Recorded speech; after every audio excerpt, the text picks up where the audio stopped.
Hi, everyone. This is Pam Torrey from Ingaged, and you're listening to the Ingaged podcast. We know tech is changing the way people market and sell now more than ever. And on this show, I sit down with sales and marketing thought leaders and experts to learn how you can create, share, and measure your way to success.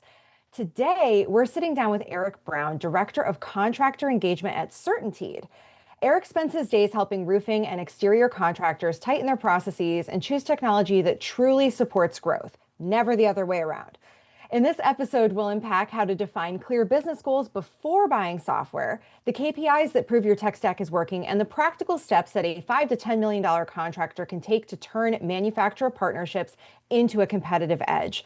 Thanks for joining us today, Eric. I'm really excited to have you here. Thank you, Pam. Thank you so much for having me. I'm really looking forward to this.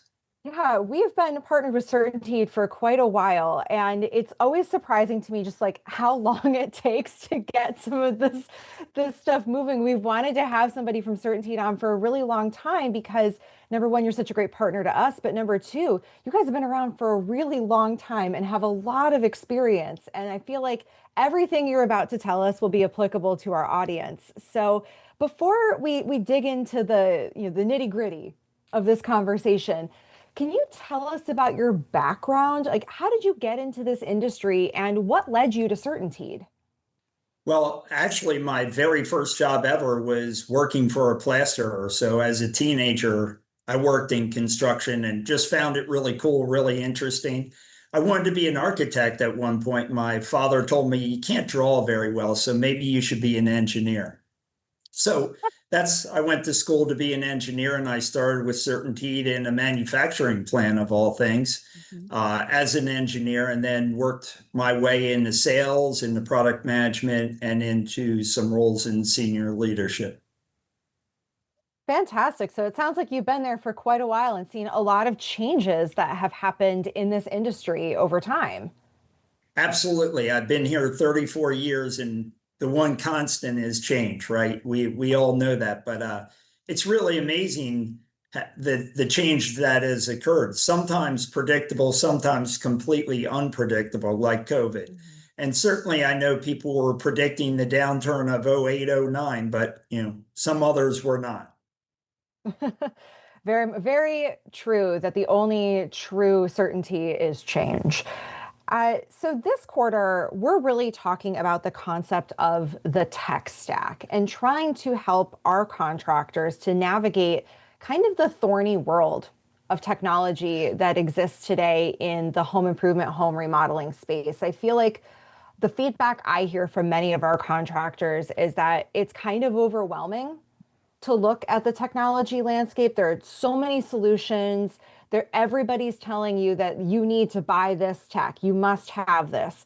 But I've heard you talk about this before, and you talk about the fact that we all kind of need to take a step back before we dive into the technology. So before we really dig into the tools themselves or the tech stack, like we need to establish baseline metrics. So what KPIs or metrics do you think that contractors should clarify before they begin really exploring tech solutions? Well, first of all, I think they have to go back to having a business plan, right? Understand what you want to do with your business, where you want it to go, what your expectations are, and believe in it, right? Don't just have a business plan because you think it's important or somebody told you to do it. If you really want to succeed, you need to be able to believe in your business plan, and it needs to be the thing that drives the entire business.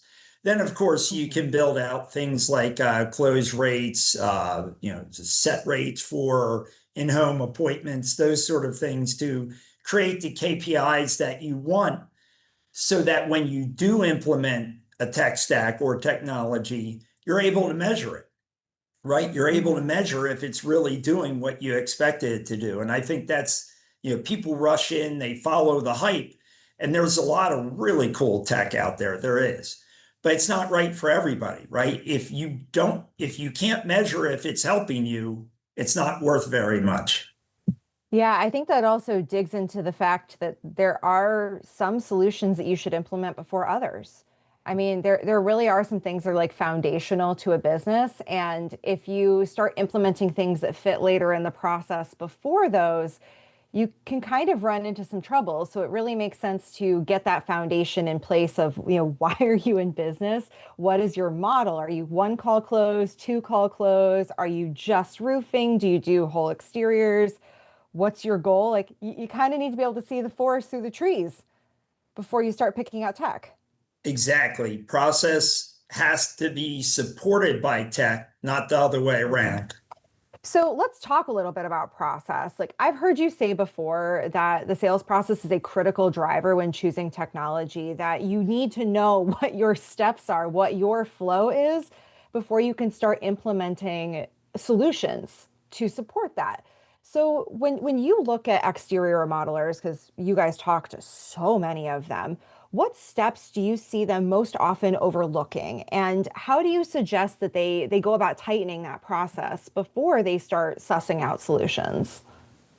Probably the biggest issue is that the owner or the founder is usually a charismatic person that has just the X factor or whatever. They have something that not everybody has, right? So they overestimate that the fact that not everybody has that. And they don't build in the process steps that are important because that founder might have been able to do it without following all of those process steps. But if you're trying to scale your business, you're going to have to be able to figure out what those steps are. So maybe you might need a consultant to come in, or somebody else in the business you trust to help you look at that and understand what are those steps that you're missing. You mentioned one or two call close, things of that nature. What is it that your business is going to try to do, and what are those steps that you're going to follow as you go through the sales process? Yeah, I really want to circle back to that concept of like the owner-led process, because we see so many businesses where the owner is at a point where, they want to get out of having to sell. They want to get out of that like day-to-day activity to actively sell, and they want to step back and be able to run their business. But they have institutional knowledge that new sales reps coming in don't have, or a new sales manager doesn't have. And it is so critical that they download that information somewhere. It needs to go into, I don't know, like video training, some kind of playbook, some step-by-step thing, because you're so right. Like they might have secret sauce, but how does the brand new rep that you just hired, who's coming in fresh, repeat that when they don't have the experience?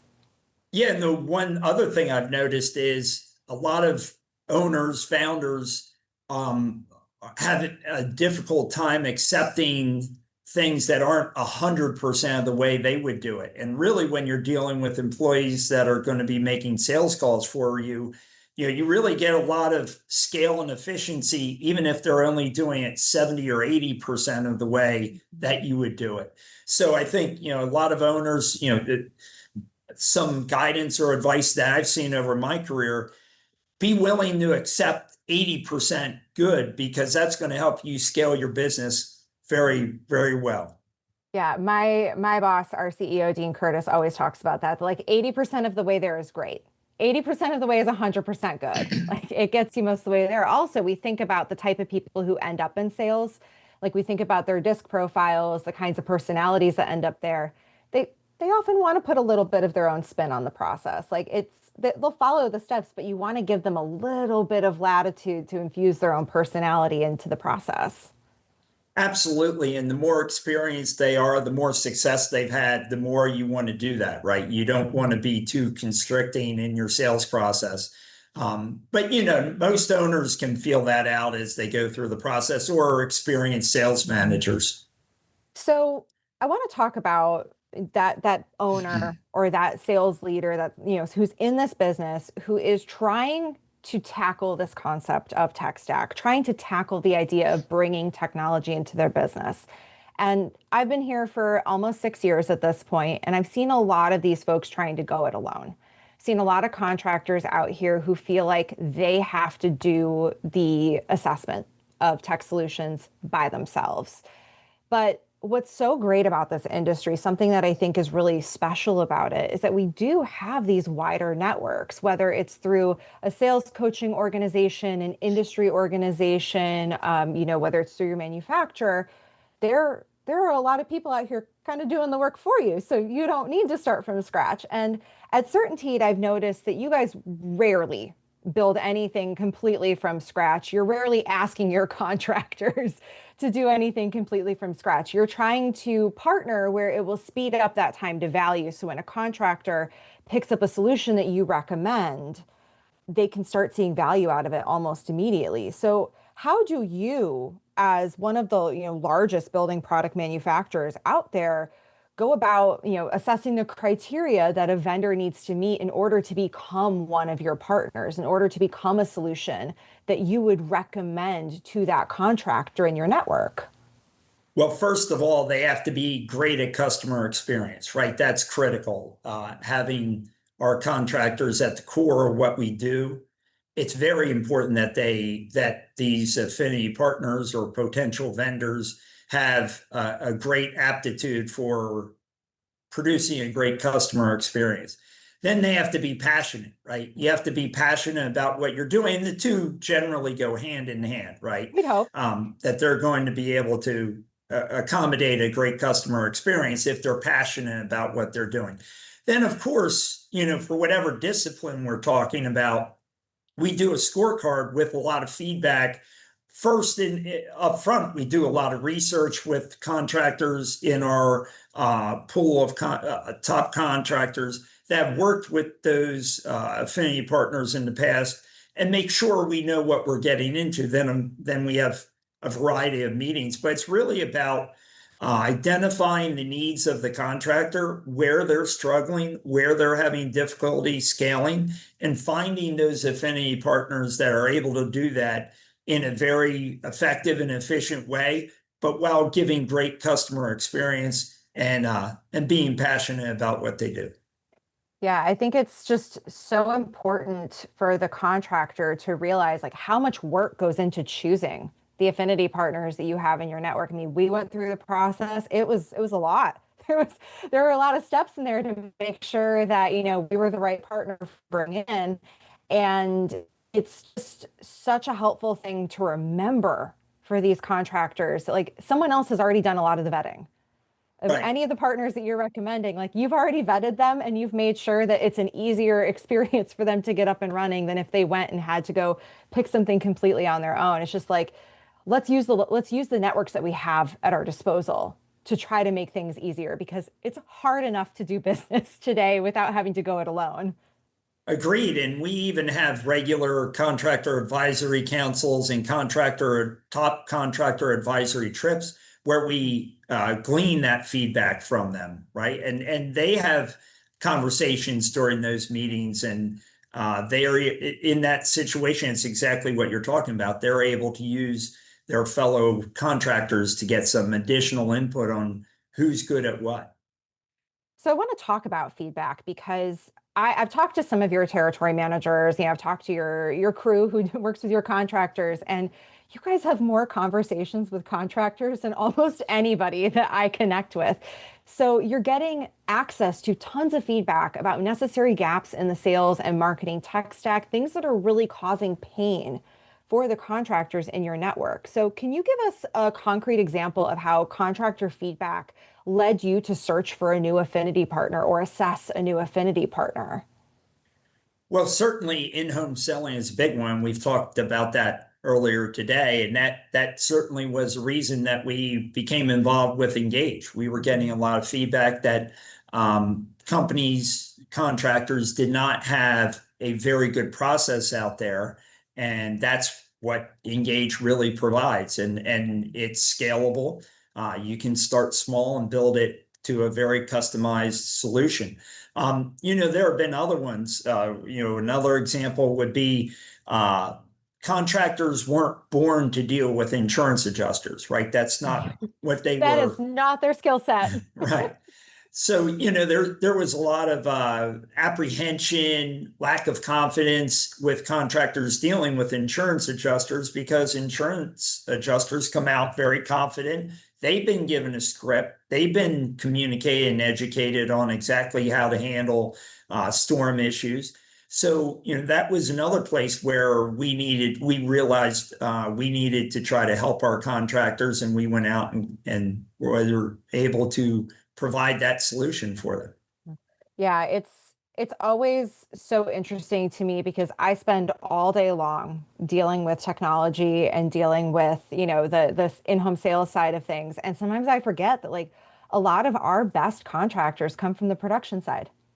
They come from that side of things. They're really skilled at putting a roof on a house, or they're really skilled at solving those particular issues with the home. And, I'm like, oh, well, this is so obvious that you would do these things in the in-home sales process. I think like we forget that we need to go ask.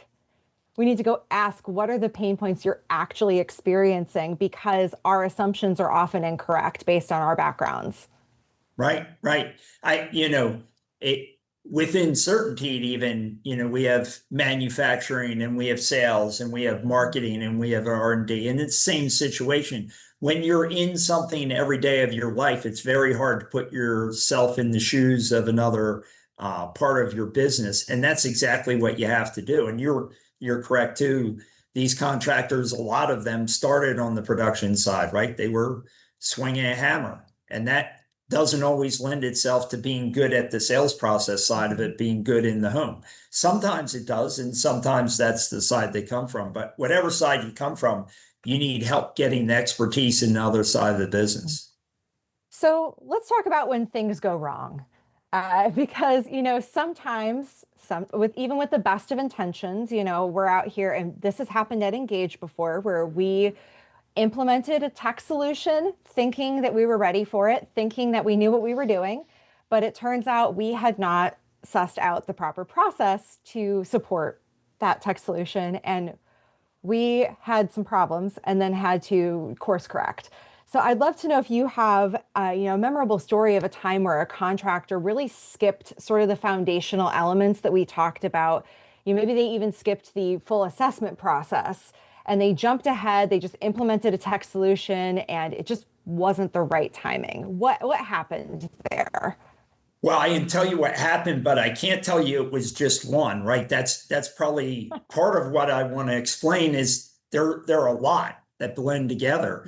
And it's really that compulsion almost. Everybody else is doing it. It's getting all the publicity. Everybody's talking about it. So we need to go out and buy something, right? We need to go out and buy it. And they go out and buy it, and then it doesn't perform. And then you ask them, well, what are your metrics? And they don't even know. They don't even know. They didn't set up the process in the forefront. And please don't think I'm saying this like CertainTeed's never done this. We certainly, like Engage, have had implementation of technology that hasn't gone as well as we expected it to. But we've had some really good, overall, we have really good IT implementations. And that's because we've learned some of these lessons. You have to know what you want it to achieve and what the process is before you put it in place. Then you have to measure it from go live. You have to measure that it's doing what you expected it to do from go live. And if it's not, you have to have a contingency plan in place. Mm-hmm. So let's talk a little bit about measurement. Now, I imagine based on what we said at the beginning of this conversation that the KPIs are probably pretty specific to whatever part of the process the tool is addressing. But what are some top line KPIs that you think are generally measurable from implementing technology for the sales process? And moreover, do you have any best practices for our contractors and how they can track that? Like any solutions that you guys recommend? So, best practice is always keep it simple, as simple as you can, right? We try to complicate everything we do. Keep it as simple as you can. One of, a high level understanding or metric that is really important in my mind is usage. Are people using it? And are they using it without being incentivized to use it or being directed to use it? And then I would say the other one is easy adherence. So what I mean by that is, if you need multiple people to do things like in a CRM, if you have people that you're handing it off to get a quote or whatever, is the adherence easy throughout the entire process? Are the different people involved able to easily and quickly move those sort of things along so that it's not a bottleneck at one particular point? What we find quite often is there's usually one bottleneck, right? One area where somebody goes, you made it easier on everyone else, but you made it harder on me, right? And that's where you want to make sure you're seeing those things and addressing those things up front, because that often can become the place that makes the whole tech break down. Most definitely. I think complexity is often very attractive. It's often very attractive because we all want to be measuring everything and being everything to everyone. But Right. it also can lead to a lot of problems and can frustrate many people in the process. So let's talk about smaller contractors, because I know that you guys really have a great relationship with a lot of smaller contractors who want to grow. They are looking to become a force to be reckoned with in their area. They're selling a premium product, so clearly they want to become a premium company. But with a lot of these contractors, as we've mentioned, the owner is still kind of in every facet of the business, especially in sales. They're out there taking calls, they're out there like being the face of their company. So when you're still a small contractor, let's say you're in that like 3 to 5 million range, the owner's still in the grind, still participating in daily life. How can an owner use technology to scale themselves without sacrificing customer experience? Are there any like specific tech tools that can just help with efficiency? Well, certainly we talked about Engage already, but I'll mention it once again. Setting up a sales process that you can hire somebody and teach them pretty easily and is repeatable is certainly one that is a big deal. But stepping back for a moment, from a smaller contractor standpoint, the one thing I think they have to understand is don't bet large, right? In this case, maybe in other cases they want to bet large, but then that's on them. But with tech, you have a lot of resources, as we've mentioned before. You have a lot of resources to get some good indicators on what good tech is. Use them, go do that. But then prioritize with your business plan. If you want to grow only to a certain level, or if you want to grow to be a multi-branch outfit, or eventually pass it on to your children, or sell to your employees, or sell to some bigger entity, within that, plan out what you're going to do, and then prioritize the technology that you need to have to be able to scale to do that. And usually that's around sales, but it might not be. It really might not be it. And it's also part of the skill set of the owner. We mentioned, which side do you come from, production or sales? If you come from the sales side, you might be very good at sales process and not need quite as much technology in the sales side of it. You might really need more help in the operations side of it. So, those dynamics are very important for owners to look at. Mm-hmm. Yeah, I think that it's definitely something that we see often is owners of small companies taking really big swings. And I respect it. I respect the hustle. I respect the drive, but it's not always the most effective use of their time or effective use of their resources when they could be taking a smaller bite and really getting efficient with Right. that smaller solution. So as we head into 2026, we're in this last quarter of 2025. I cannot believe I'm saying that out loud, but we're in the last quarter of 2025. As we head into 2026, what tech trends are you watching for exterior remodelers? Is anything really, just calling your name as we head into next year that you think is going to be important? Have you heard of this thing called AI? I mean, just a little bit. It's kind of everywhere. I guess it's so 2024 or whatever, but no, AI is definitely just going to continue to accelerate the usage, the various ways you can use it. From my standpoint, just a little bit of a caution, be careful, because it is two ways in most cases. You want to make sure you're following your cybersecurity, whatever that is. But, AI is going to be a big deal, and it's going to help with so many things, like writing some of the language you use in your in-home selling, right? That's a huge opportunity for improving what's in your sales process. Now I know Engage can help with that too, but that's the whole thing, right? Well, we actually have ChatGPT integrated into our product to help you with that. So, we see it too. Right there. It's really important. Yeah, Yes, you want it's to help there. critical.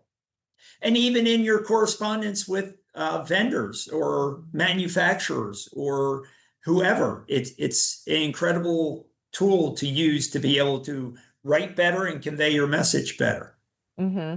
Yeah, I find that, so I'm a writer. I have humanities master's degrees. It's something I really like doing. But I find that regular spell checkers are not smart enough to correct my mistakes because my typos often tend to be other words that are actually they're correctly spelled. They're just the wrong word. And I find that like ChatGPT does a better job of catching Right. all of that. It does a better job of understanding the meaning behind what I'm trying to say. And it's just so much faster. Like it saves me so much time to use a tool like that to do something as simple as a spell check, or a Right. grammar check. It's just polish. The other areas that I see coming into play is more integration of Mm-hmm. different tech stack items, right? There's been CRMs, there's been measurement, there's been in-home selling, there's been quoting, there's been the operations side of it. And then all the little nuances like storm work, getting that all together so that it works together. I think that's what you're seeing already, with some of the consolidation in the technology area of it. But I think that will continue to accelerate too. And that's really back to what we've been talking about with effectiveness and efficiency throughout this entire podcast. That's where contractors need to get to. How do I make this easy, simple, effective, and efficient, able to scale without burning myself out?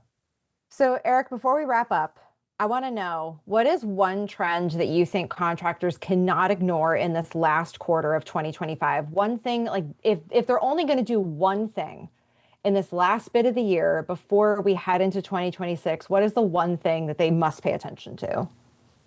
So the market is not as robust as it was 6 months ago or 9 months ago. I think they have to focus on differentiating themselves through strong processes, and after that, using technology to affect those processes to become more efficient and effective. That's really it. They have to differentiate their business based on being better than their competition by doing those two things. Yeah, I mean, we've seen it's been something I think I've mentioned in every webinar and every podcast I've done for the last like 3 to 6 months is just the amount of consolidation in the space. And that if you're an independent contractor, you are almost always going to be going up against some kind of private equity. Almost always. Like they're in every market now. You can't avoid them.